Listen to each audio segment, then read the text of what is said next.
live. Now we're good on Facebook, YouTube, Twitter, at Willstone CFB. This is the Ineligibles podcast.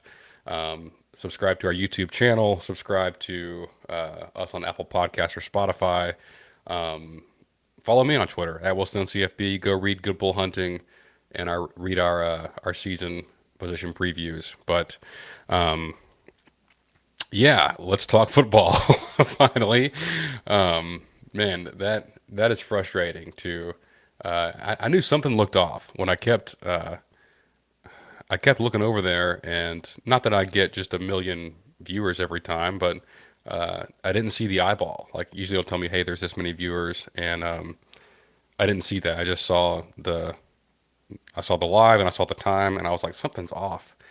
And I clicked, and sure enough, was not broadcasting to anybody. So let me just go ahead and make sure all my stuff is right. Yeah, I'm on the right mic. I'm on the right everything else. So yeah, let's get into it. So this show. So football is here. It's week 0 this weekend. We have a ranked matchup at 11 a.m.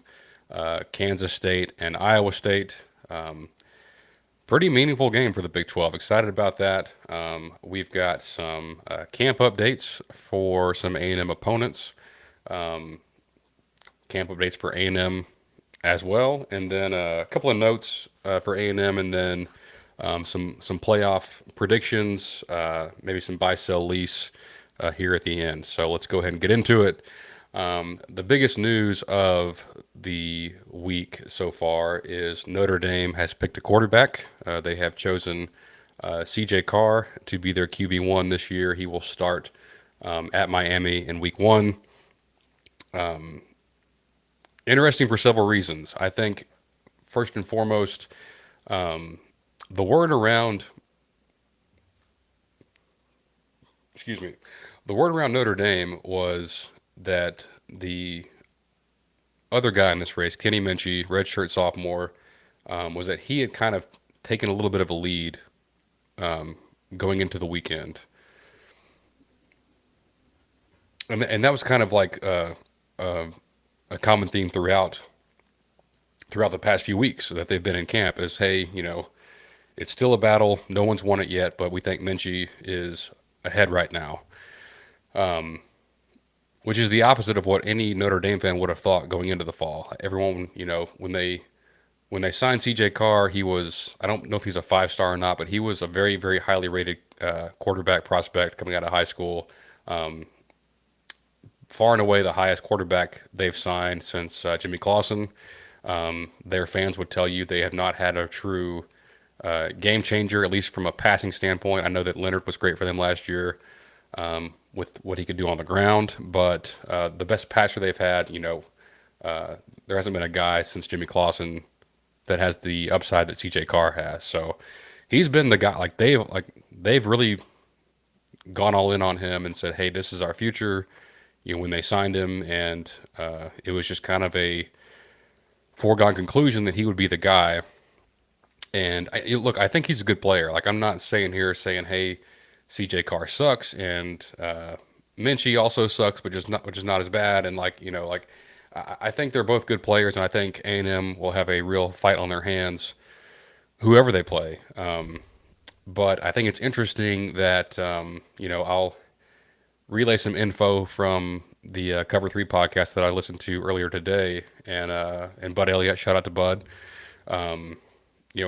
He said on there, he's like, hey, look, every person I've talked to in and around the Notre Dame program, like, none of them would tell you that Carr has outplayed Minchie.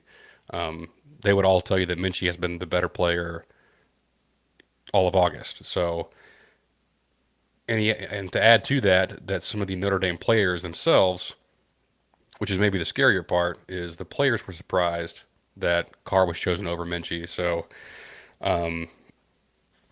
TBD, we're not going to know till we see it. I think Marcus Freeman is a very good coach. I think he's a smart guy. I don't think he would do something, like, no one's perfect and people can make poor decisions, but I think he's just riding with the upside of CJ Carr, and it's tough. I mean, it's a tough opening. We talked about it last week. I love that A&M plays UTSA and Utah State at home weeks 1 and 2, and then goes up to South Bend, and then Notre Dame. They open on the road at Miami. They get a week off and they welcome A&M. So two probably top 15, top 20 teams for their brand new starter. And even if it was Minchie, Minchie hasn't started any games either. He's very, very young and not experienced. So, but I think both are quality players. I don't think this is a situation where you expect they have some awful quarterback who can't complete a pass and will be a turnover machine. But I will say, if I could bet on this, I would bet on the over of CJ Carr interceptions against A&M at point 0.5. I would say I bet he throws at least one against this secondary with how Elko can draw things up. So yeah, it makes me thankful. Like I love A&M. I love following this team and covering this team, and a quarterback competition always makes me nervous. I just want to know who it is, and then see him play. But it always feels good to have your guy set going into the season. I think the coaches are behind Marcel Reed. They designed the offense with his skill set in mind. The players, they all rave about him, about his not just his ability, but his leadership as well. So it feels good to be in that spot with this team. So, but yeah, I mean, week 1 is a big week for our opponents. Not just Notre Dame, which I believe is on a Sunday night. So after a full slate of games on the 31st, you can kick back Sunday night and watch. Be totally glued to Notre Dame at Miami and just see how it looks. It's going to be pretty fun to watch. And on top of that, you've got LSU at Clemson, you've got Auburn at Baylor, you got Texas at Ohio State.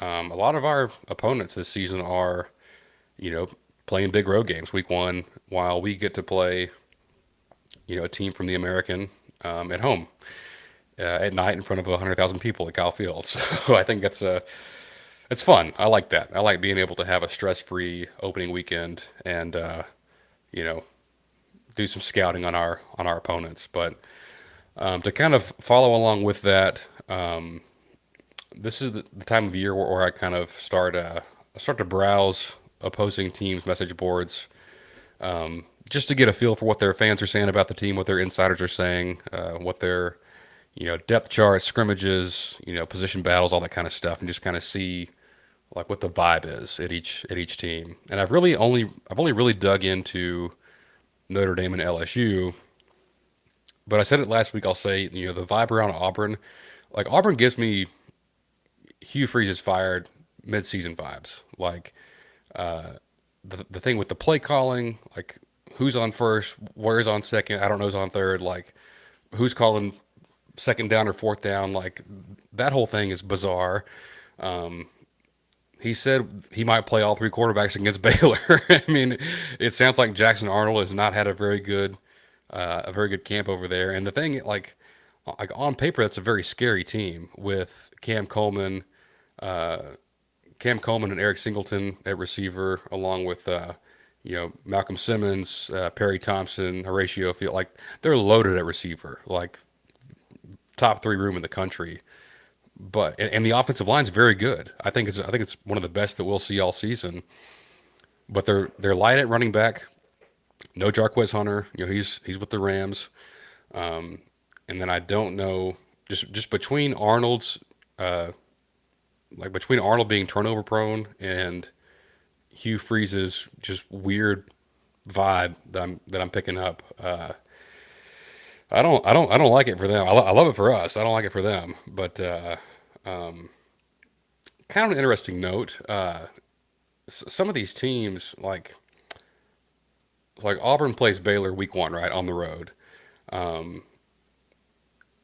think, gosh, let me confirm this because I'm pretty sure they go to Norman the week the week before. Sorry, SEC home schedule.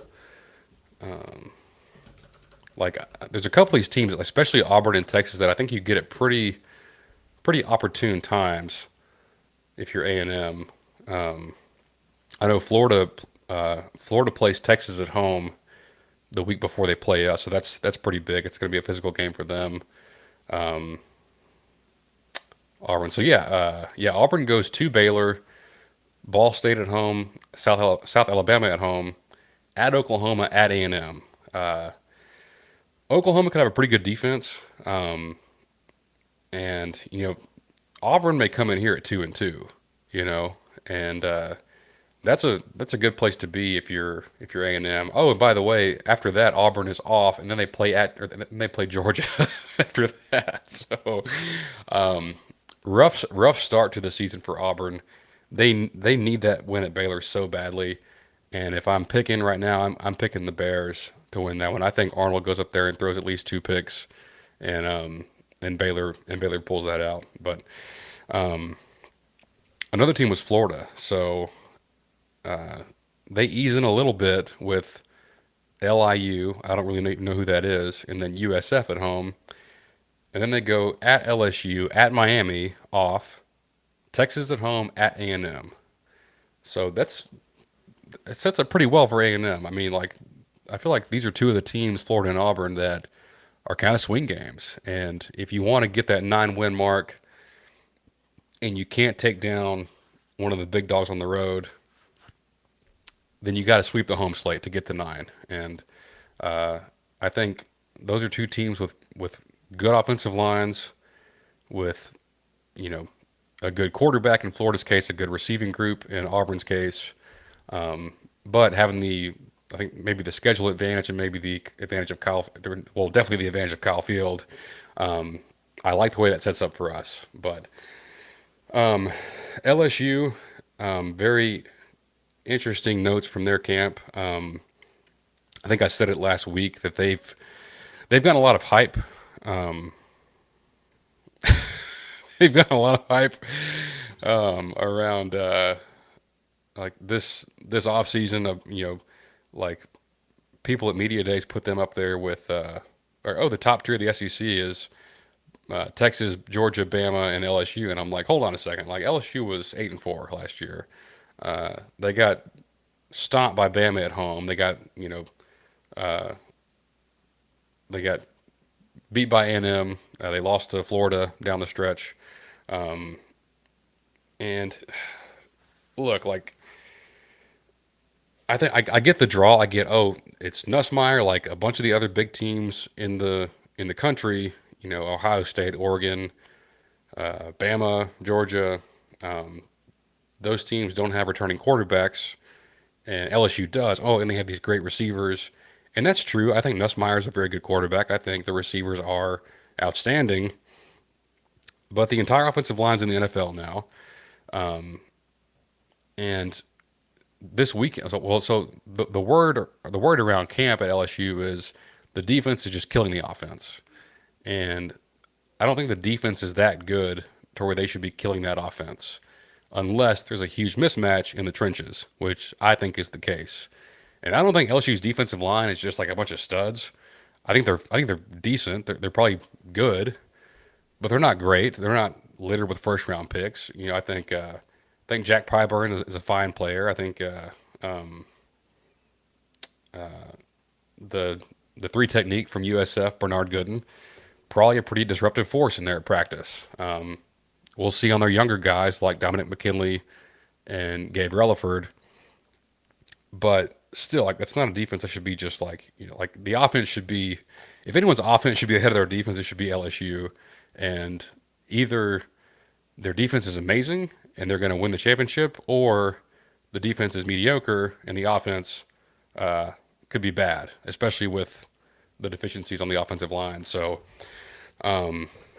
week 1 at Clemson has two guys, two D linemen that are projected top 10 picks, top 15 picks in Peter Woods and TJ Parker. So, yeah, on the offensive line, like for LSU, if this was me, if this was A&M, and we're a week and a half out and we're moving guys around on the O line, trying to figure it out, I'm not happy about that.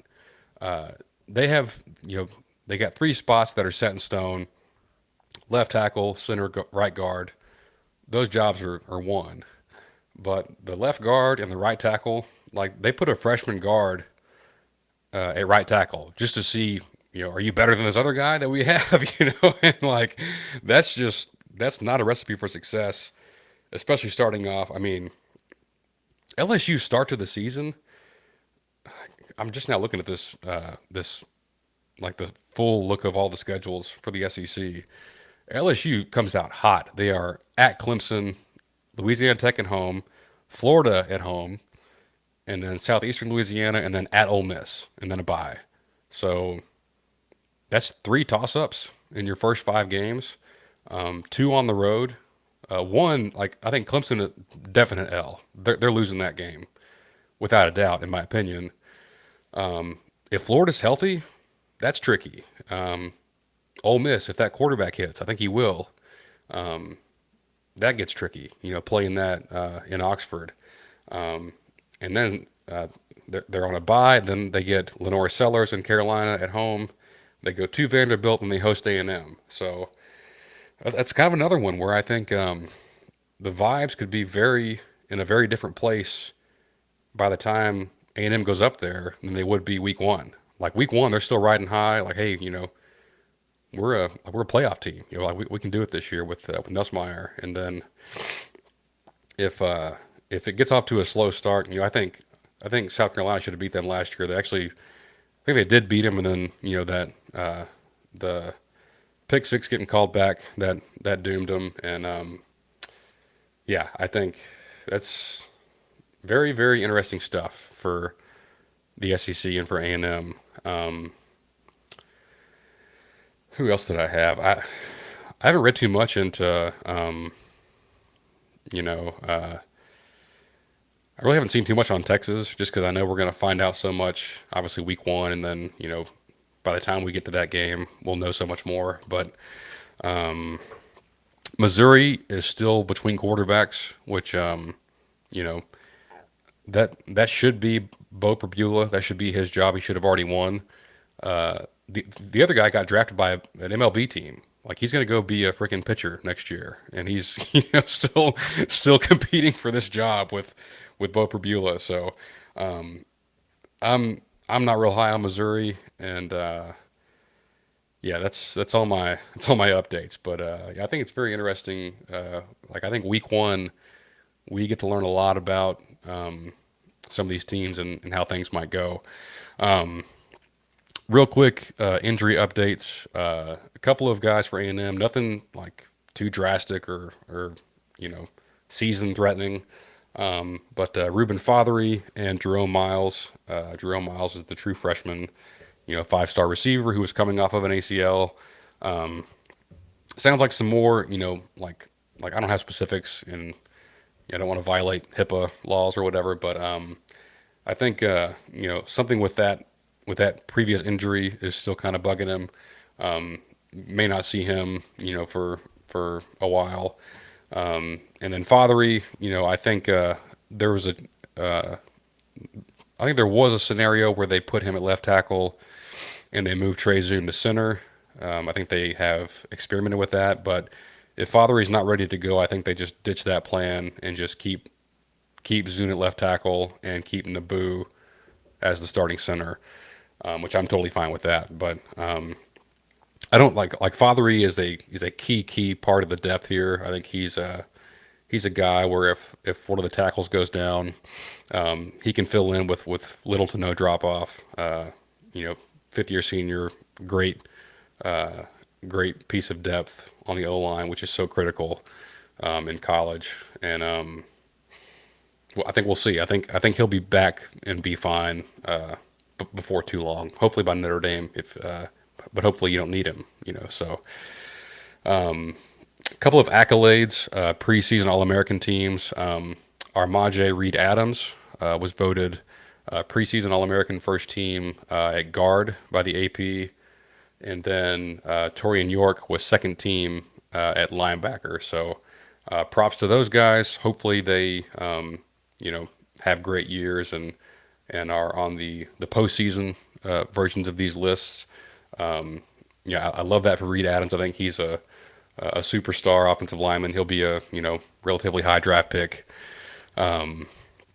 love what he's done for this team. I think he's a huge part of why I feel good about this team this season and his his physicality and presence at guard. So that leads me to a interesting topic. And I was reading about Notre Dame, which I've followed them a ton like last summer, trying to get ready for that game, and then obviously through the season and through the off season. So I've gotten pretty familiar with that roster, and even though they've lost some guys, it's still it's a pretty veteran group on defense, especially. They've got fourth year guys, fifth year guys all up and down the defensive line. They've got NFL guys in the secondary and things like that. And I was like, you know what? Why don't I go look at A&M and see how they compare? Because I feel like there's been so many years where we're either counting on a true freshman to start or counting on a true freshman to be a key depth piece. And this team just felt like a really old team. Like just before I even looked at anything, I'm like, hey man, I think this team is pretty experienced. And when you look at the numbers, like it's pretty incredible.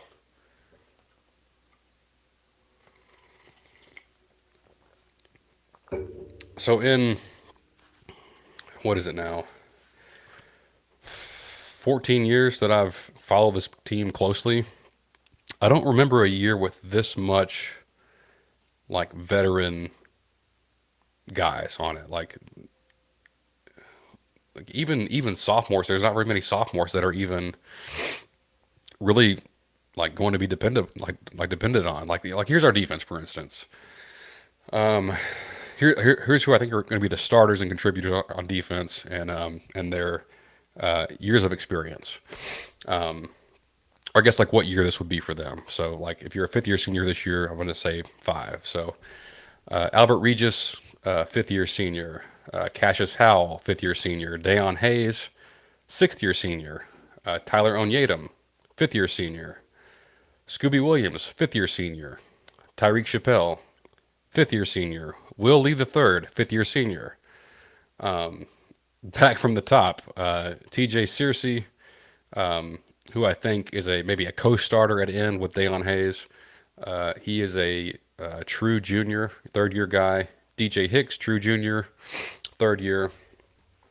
Dalen Evans at defensive tackle. I think he's probably your fourth defensive tackle. He's a redshirt freshman. Rylan Kennedy is a redshirt sophomore in his third year.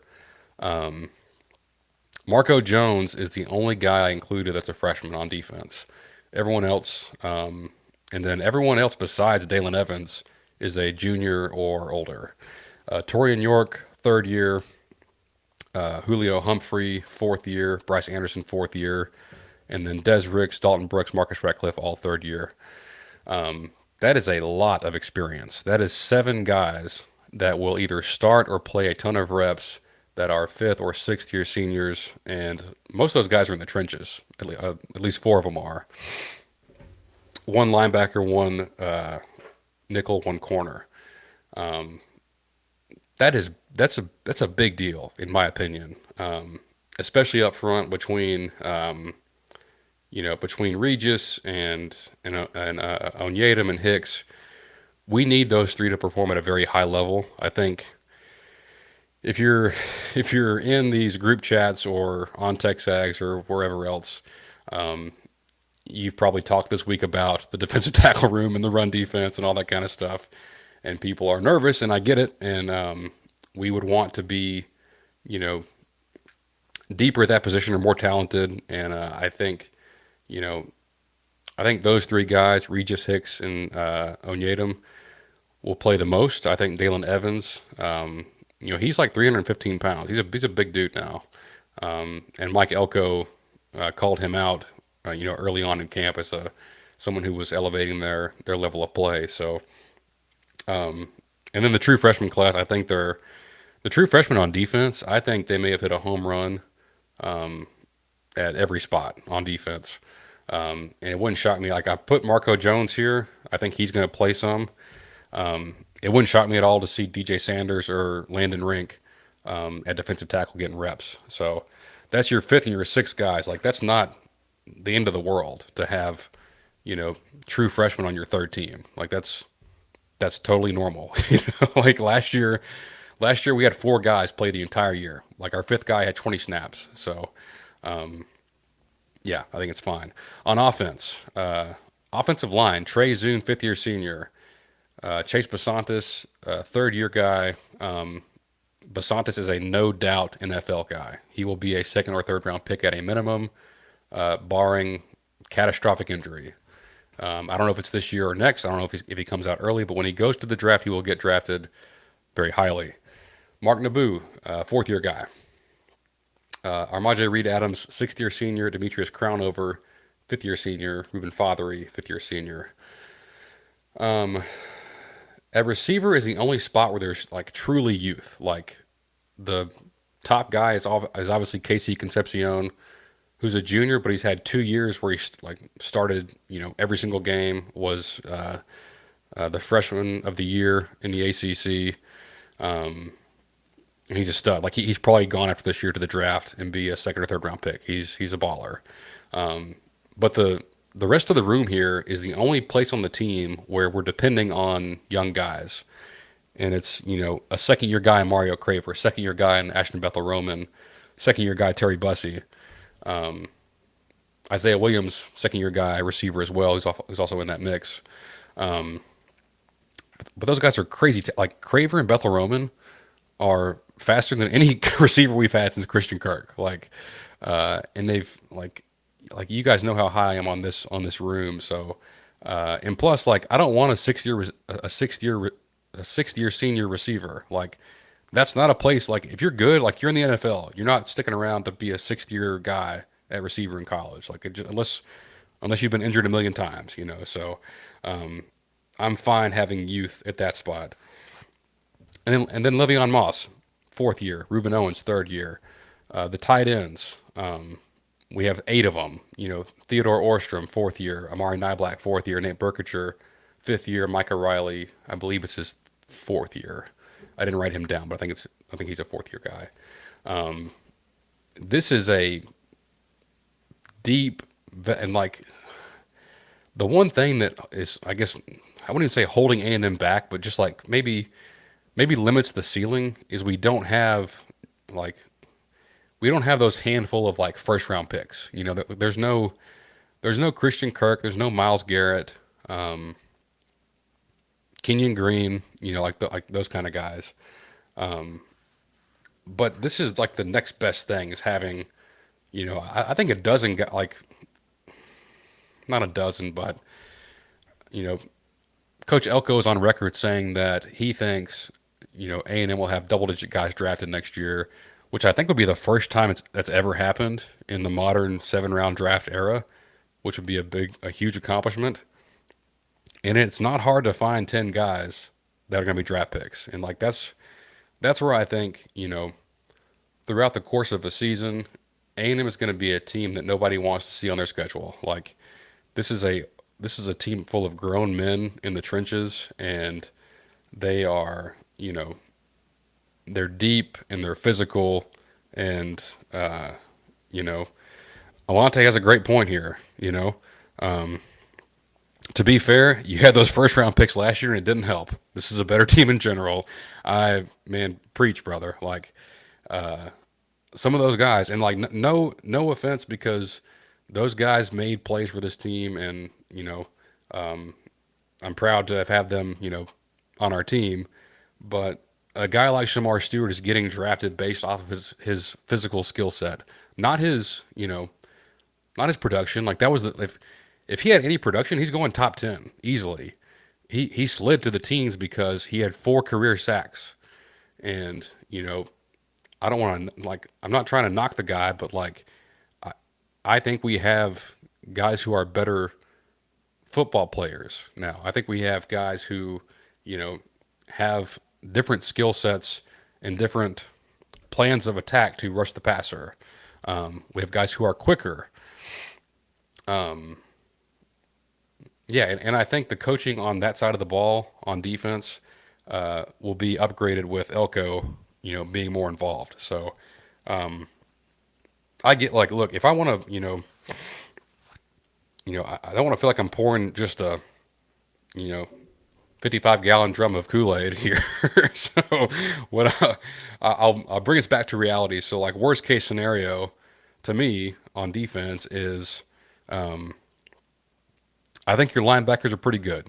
It's probably a you know, top third of the SEC unit between York and Scooby. And then I think defensive back, corners and nickel, I think is loaded. But safety is where I'm cautious. I'm in wait and see mode. I need to see, Marcus Ratcliffe has made maybe the biggest physical transformation this offseason just in his in getting bigger and stronger. And like he'll tell you, it's like, hey, like down the stretch last year, I missed tackles that I shouldn't have missed. And like he was like, I was playing through injury, with a groin thing, but like still, those are plays that I need to make. And he's a young guy last year. Like he'd played some at San Diego State. He was a true sophomore last year. Wasn't even a guy that I thought would play a ton. And I think he took that job from Trey Jones, who was a fifth year or sixth year guy at safety, that transferred in from Central Michigan. And Ratcliffe played, way more snaps than he did. And I think he's better this year. I think he's a guy that can elevate his play and and provide some quality reps at safety, which we desperately need. I need one of Dalton Brooks or Bryce Anderson to step it up and be a sure tackler and be in position safety this year. Like I think the world of Dalton Brooks. I think he's so athletic, he's so talented, and when it clicks for him, like it's so evident watching him. Like, hey, that's a badass football player. But when he gets lost, it's a huge play, or if he doesn't wrap up, it's a huge play. So another true sophomore last year, playing his first meaningful football, in the SEC last season. So worst case scenario, those guys don't improve at all, and we still miss tackles in the secondary and are not good against the run. And then your D tackles and your ends, say they aren't as like they're smaller guys, right? Like we don't have the 280 guys on the edge. We have 250, 260. Worst case scenario, they can't hold the point of attack. They get washed out. Your, your five-star junior DJ Hicks, say, he's a guy that should improve. I think he has improved, but until we see it, we don't really know. Like if he doesn't improve, that's a it's not a strength there. It's a vulnerability in the middle. I'm trying to keep things level here. Like you guys know me, I'm a very positive, glass half full person, but I can't come on here and say, hey, we're going 12-0, because I don't believe that. So, um, you know, if you get 9-3, that's a success. You get 10-2, you're in the playoff, huge success. Changes the trajectory of the whole program in a more positive. The same the same thing that happened when Johnny won the Heisman. It'd be pretty damn close to that, making the playoff. And I know that sounds crazy because that shifted the whole paradigm, and this wouldn't do that. You wouldn't get a whole new stadium out of this. But imagine the money that pours into this program with how much these fans love this place. If you just show us a little bit more, like we know what this team has and how this schedule looks. Go out there and get us in the playoff and see what you can do. And yeah, it's my rant on A&M right now. So I Emperor alerts on these streams. JT, hey, every Wednesday night at 8 o'clock. Like that's what we're doing. Like, and if I if I won't be on at that hour, I will let you know. I will be on kid duty next Wednesday, but I'm still going to record. And if Graham starts to cry, I'm just going to bring him in here, and he'll just do the show with me. So, but Wednesday nights, 8 o'clock from now until hopefully sometime in January is when we're doing these. So, so yeah, yeah. Be sure to put that in your calendars that time.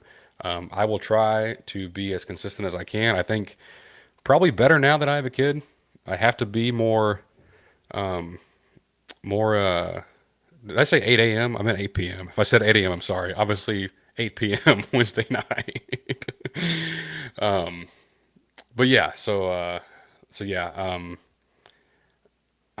like I think the veteran factor is I think it's important. I think it's a big part of like this team, like this offense is going to be more explosive and like yeah, we're going to air it out a little bit more than we have before.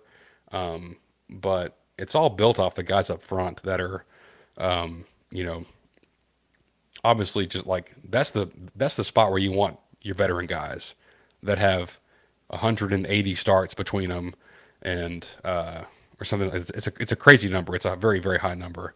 And I think the guard tandem of Basantis and Reed Adams. I think it's the best guard tandem in the country.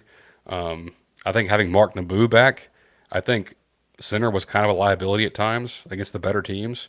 I think Naboo can solve that and be a plus blocker, rushing and pass pro. And yeah, I mean like guys like Moss, like if Ruben Owens hits, let's look at the upside. Like if best case scenario, say Moss is back to 100% and Owens is a 5-star back, and Amari is Amari, and EJ Smith, if you listen to the people around the program, is having the best camp of his life right now. Like he is, and he's great in pass pro, great third down back is EJ Smith. The receivers have been outstanding. Like Marcel has sounds like he's taken a step. I'm so excited to see what these guys can do because I really do believe that you know this is a well constructed team and I think they're old in the right spots. And even where they're young, like I pulled up 2020 because I was like, oh, that was our last like good year. Would have been 10 wins had you played a non-COVID schedule. But even then, like like the O line is similar.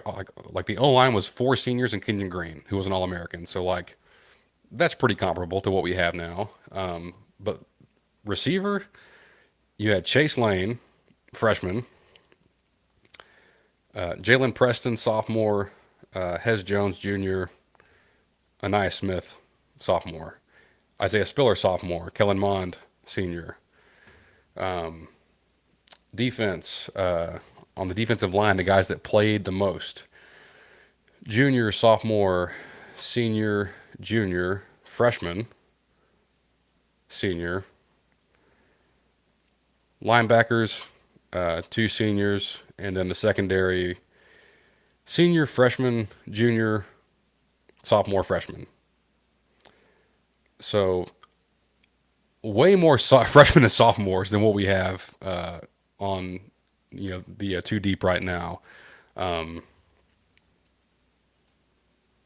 and obviously, like those sophomore guys, guys like Weidermeyer, Leal, Damani Richardson, Anaya Smith, Spiller, like those guys, were great as sophomores, and that's all well and good. But I think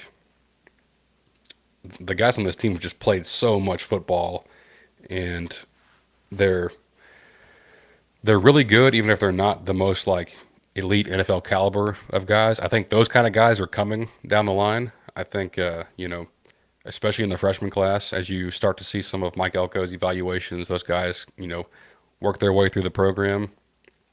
But right now, like this team's going to be a tough out. Like there's nobody that wants to see this team in October, November with you know with their physical style of play and that kind of thing. So yeah, exactly. I mean, I mentioned it briefly a second ago, but yeah, like you got 4 tight ends that are juniors or seniors, and like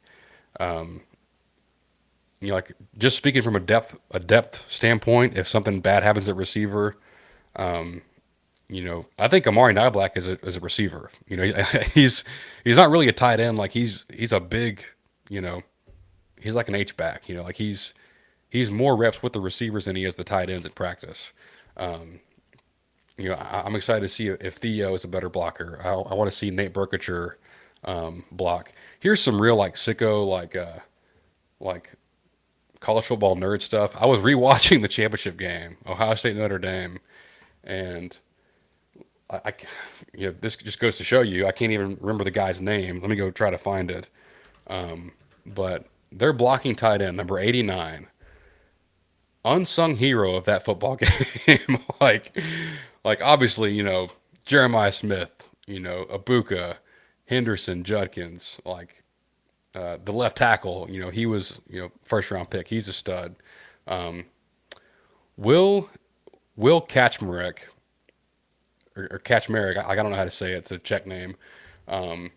That dude blocked his ass off on against Notre Dame and opened up those goal line runs for Judkins and Henderson and those guys.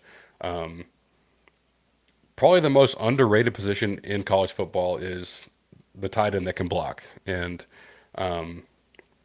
if Burkitcher and if Micah Riley and if Theo even can be that kind of guy, I think Colin Klein is going to be cooking with gas, and it can really open things up. But I think we have missed that. Like even in Jimbo's first year, they like everyone knows Jay Sternberger, right? He was All American, you know, NFL draft pick after 1 year here.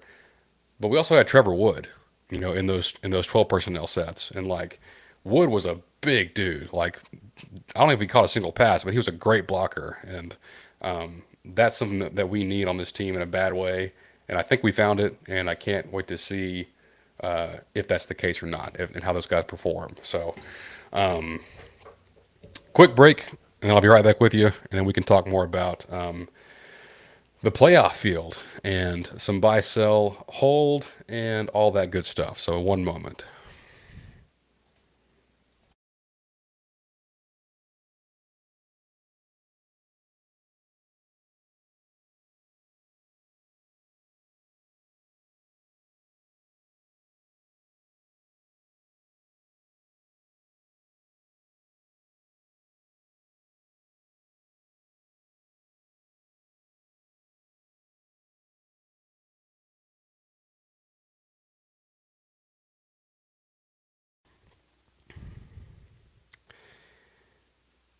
JT, this is a good point. JT says, surprised the media discussion on CB2 has been so quiet, given how important it is to this team. Having two former five stars battling it out is a great problem. A dominant A&M secondary would bring tears. Amen to that. I think I've said it on here recently. If I haven't, then I'll say it now. But every A&M team I've ever pulled for my whole life, like obviously I wasn't around when we had Sammy Davis, back in 2001, but of my young adult life and through now, we have never had like just this great secondary. Like I'm so jealous, and it pisses me off that a team like Notre Dame, and I think Elko's going to fix it. I think Elko's a very good evaluator of talent, especially I think at corner he's going to be, he's going to really get his thing cooking in a couple years with some of the guys they got. But 10 minutes from where I live, over in Round Rock, a three-star kid named Leonard Moore got recruited by Notre Dame. Next best offer was probably Baylor. I think Oregon was in there too, but he goes to Notre Dame as a true freshman last year, and they have a preseason projected first round draft pick at corner, Benjamin Morrison, preseason All American. Like he is a badass stud corner. He gets hurt. They insert Leonard Moore, and he's better as a second year guy. He's first team preseason All American by the AP poll, and he's a 3-star kid from frickin' Round Rock. And I'm not blaming it. It's not really on Elko. I think it's before Elko had a chance to really get in here and recruit guys. But dude, like we can't let that happen. Like that that annoys the hell out of me that a kid like that is playing, especially because we're playing him. Like he could be for us, and we would have Will Lee and Leonard Moore and have a badass secondary. And I digress. It just it pisses me off. So But you know, I think getting to see Des Riggs talk to the media the other day, I think that's a big deal. And they won't send the same guy every time, so like they try to mix it up. But I think seeing like the coaches sending him out there is probably a pretty good sign. I think he has, you know, he's got all the physical gifts, and you know, being in his third year, competing with Humphrey, you know, I think that's some pretty good depth there with those guys. I think you've got three guys at nickel with, you know, I'm so curious to see like the third down packages with, like, can you get Chappelle and Jordan Shaw on the field at the same time? Can you get Bravion Rogers in the mix, who's had a great camp? You know, or do you want Julio and Will Lee and Des Riggs all on the field at the same time? You know, I think it's a lot of flexibility that Elko has in that secondary, which I'm sure he's pretty thrilled about. So, okay, so playoff projections is how I'll kind of wrap things up here. This is a very this is a very interesting year, and you know, maybe in some other years that, you know, maybe a different Will would have, you know, talked about how the ceiling of this team is a championship. And I don't I won't go that far because we're so far from that as a program. Like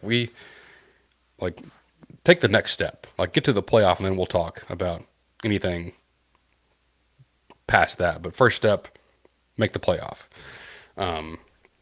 But this is about as wide open as a field as I can remember. Even the two teams that bring back a ton and bring back their quarterbacks, Penn State and Clemson, even they have questions. Like Clemson had a bad run defense last year, like a really bad run defense, and they've got some good D linemen and some good linebackers. But like I don't know what it was, but like I guess every good team they play, they got gashed. Offense should be great. You know, Klubnik, those receivers, that should be great. But you know, there's no slam dunk this year. I'm coming back around on Penn State. I watched that game against Notre Dame, and I'm like, this is so freaking ugly, and the offense sucks. I think Drew Aller is, I think he's so gifted, but gosh, like you got to make some plays, dude. Have any kind of clutch gene about you, and you know, Penn State can win the whole thing. Like I think they, to their credit, I think they've vastly upgraded receiver this year. I think Trevor Pena, Devontae Ross, Kyron Hudson. They have a couple of young guys too at receiver that they're very happy about. So maybe they come out and just drop bombs, you know. And Drew Aller is just, you know, he throws a great deep ball. You know, they got a good O line. They've got four. Them and Texas both have four preseason All Americans. I think, you know, you look at draft boards for next year, and like it's just littered with Penn State guys. Like they're everywhere. And but even then, like, you know, are you gonna bet? Are you gonna put all your eggs in the Penn State basket? Probably not. Like, you know, I wouldn't bet that they win the whole thing. I've got a sheet here of what kind of I had written down. So this is my playoff field. You know, as we sit here in August on August 20th at 9:14 p.m. I've got six that I'm pretty confident about. Right, I've got Ohio State, Alabama, Penn State, Clemson, Texas, and Notre Dame. After that, I don't really know. You might say, what about Georgia? And honestly, Georgia's schedule not that hard this year. I don't think. I mean, I think Tennessee's down. I think Ole Miss is down. I think Georgia will probably lose to Texas. Here's my thing. I hate Georgia's offense. I think it's awful. They their writers are all on about how much better their receivers are because they got Zachariah Branch, who never made an impact in a Lincoln Riley offense. Like, all right, cool. I'll let you go with that. They got Noah Thomas, who I think is healthy now. You know, I like Noah. He'll do some good things there. But you know, when they were at their best, they had McConkey and Bowers, and none of those guys now are that level. I mean, the O line was not good last year. I think Gunnar Stockton's awful. He has the worst wind up throwing motion. Like I can't even watch him throw it. It's so damn ugly. Now sometimes it's pretty accurate. He can get the ball there, but man, like I'm just that's like I wish I could short Georgia. Like if I could just bet on Georgia not winning, like I'd put a pretty good amount on that not happening because I just don't. I don't believe in them right now. Don't clip that and send it to them because I'll get roasted when they win it all. So they're not in my top six. After that, I wrote down Tulane. I mean, it's a G5, like a G5 team will make it. It's either Tulane, Boise, UNLV, the all geezer squad. Every sixth year, seventh year guy you could ever imagine is on that team. With Dan Mullen, I like him. Watch out for the Rebels. But a couple of teams I'm high on, and like I wrote these down, but it's not like you know, I'm not rushing to bet that these teams make the playoff. But I think it's interesting to compare kind of what I've got with what Vegas has. Obviously Vegas is going to have, they've got Ohio State, Penn State, Texas, Georgia, Oregon, Clemson, Bama, Notre Dame, LSU, Miami. Those last two, I don't believe in at all. Like, I checked Miami's depth chart on our lads. I They've got kind of a funky schedule where like all the hard games are the first 6 weeks of the year, and then it gets way easier. I I'm not buying Miami at all. In fact, this will be my official buy sell hold. I'm selling Miami. They should not be the what are they, the 10th highest team with the play? No, they're not making the playoff, and I don't think LSU is either. To be quite honest, Ole Miss, Michigan, A&M, Tennessee. I'm very down on the Vols. Like I don't know what, like, they had the great year with Hendon Hooker and Jalen Hyatt, and they've had some good running backs come through there. Jalen Warren, Dylan Sampson. The offensive line this year is kind of in flux. The running back spot isn't special at all. The receivers are very unproven. The quarterback's a huge downgrade. Defense lost, like, I haven't looked at their schedule, but man, like I think week one against Syracuse, I would watch that very closely because I don't think that Tennessee will go in there and just blow them out. I think yeah, I think Tennessee make it in there, or may lose that. My father-in-law Brian Graham, he posts pick a little guy that will be trying to get in the playoffs and spoil it. Can I pick a Big 12 team? Does that count, or do I have to pick like a? Because I like UNLV a lot. Like, I mean, just with with Dan Mullen, at the helm, and I think some very interesting players on that team, and just kind of the style they play. I'm intrigued. I like Boise again. I think like the quarterback's back. They've got I know this A&M fans won't want to hear this, but Chris Marshall has been you know, and hey, like I'll say this: I'm happy for him if this is true because it means that his mental health has turned around, which was not the case here. But Chris Marshall has been tearing it up at Boise's camp. Sounds like things are, he's going in the right direction. And if that's, hey, I love that for him because when he was here, bad news. So good for him if he's figured things out with the change of scenery. So Boise, I mean, I know maybe that's not a really, maybe that's too trendy of a pick, but I like the quarterback. I like the coach. I like the kid filling in for Genty is a kid named Sire Gaines. He's a great looking running back. They got a couple of them too. I think Malik Sherrod. I think he's a Fresno State transfer.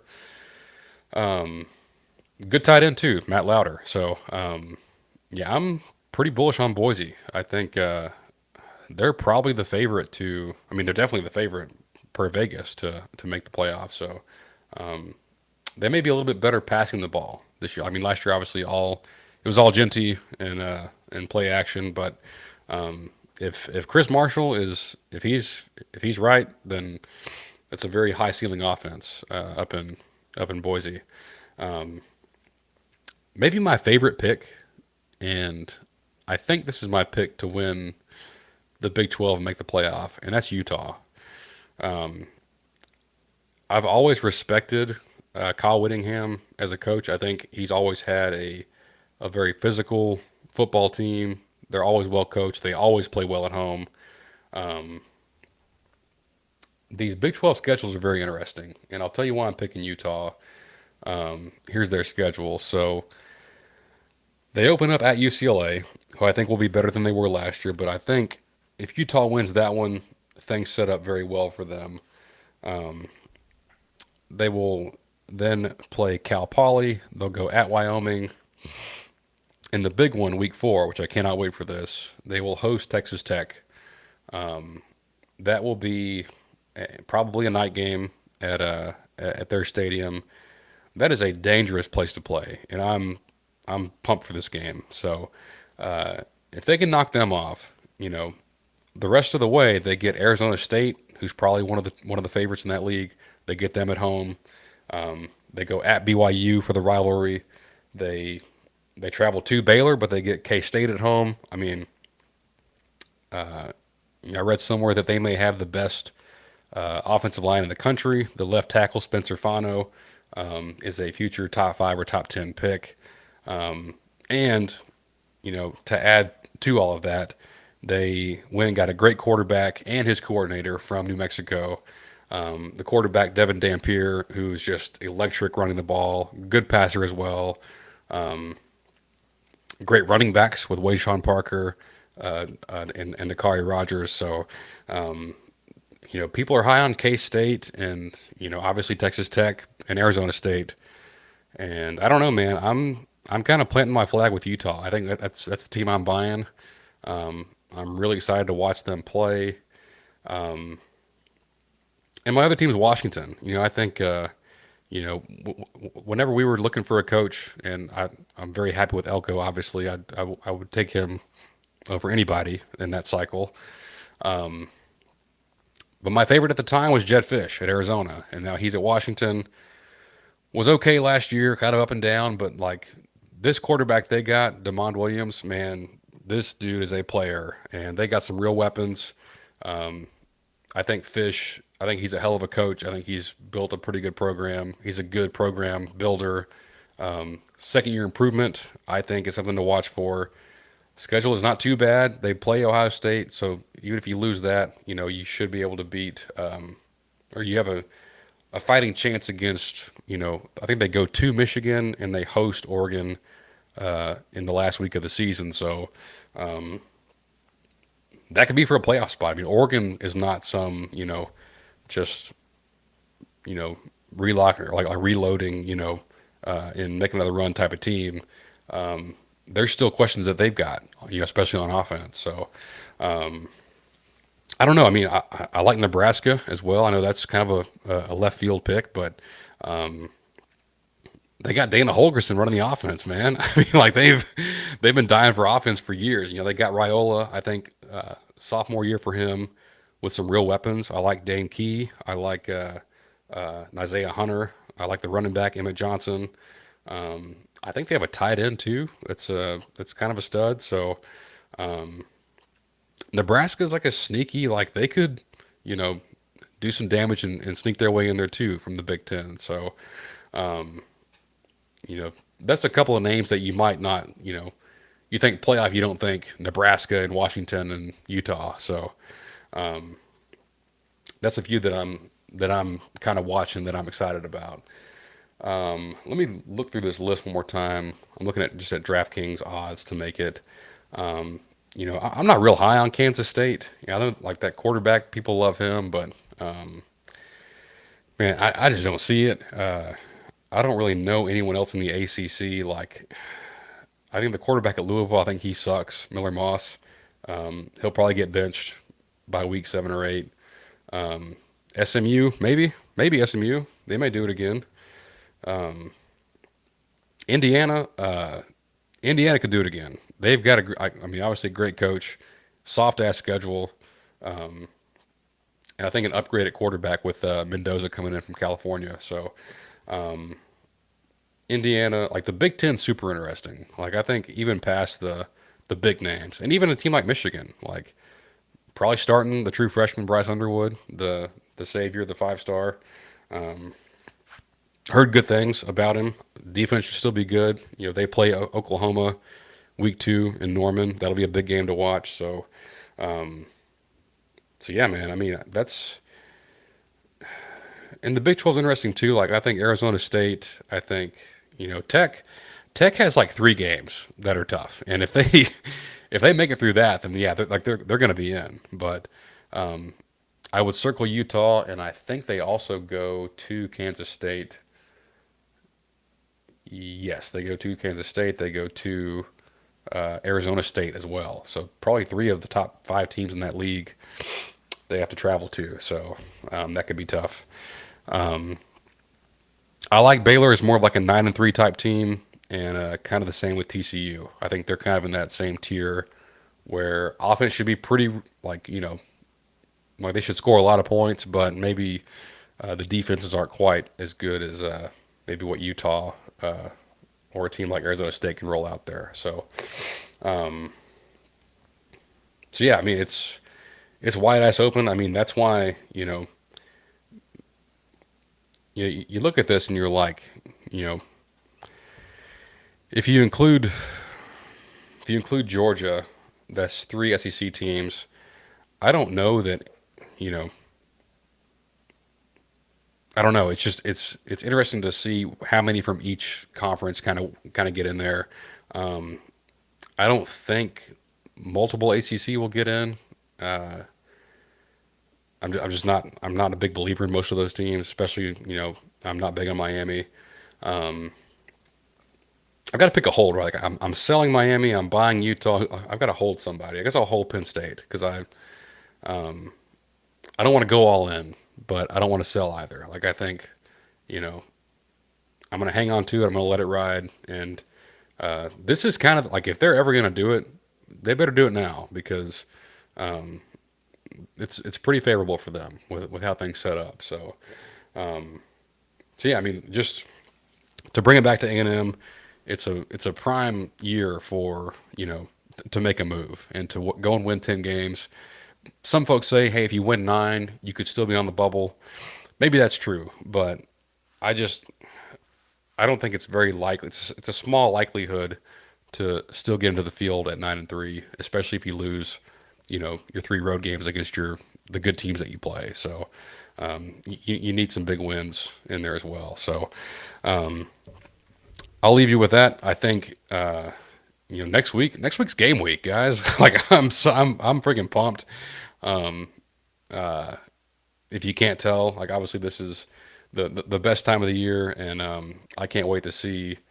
I mean, really, like this is the most, you know, I feel like the most unknowns of any season in a long time. Like, there's like all the teams at the top, they're all just kind of, like there's no one that's just like way out in front. That's just like, oh, like no one's going to catch them. They're too good. There's no one like that this year. So, hey, it's a good year to have a million fifth and sixth year seniors on your team like A&M does, and in the second year of a good head coach and see what they can do. So appreciate you guys. Go check out goodbullhunting.com. Subscribe to us on YouTube. Follow me on Twitter, all that good stuff. Wednesdays, 8 p.m. every week throughout the season. I've got some pretty cool guests lined up, especially early, and we'll see how things go. But as always, thank you for chugging along and hanging out with us, and we will talk to you next week.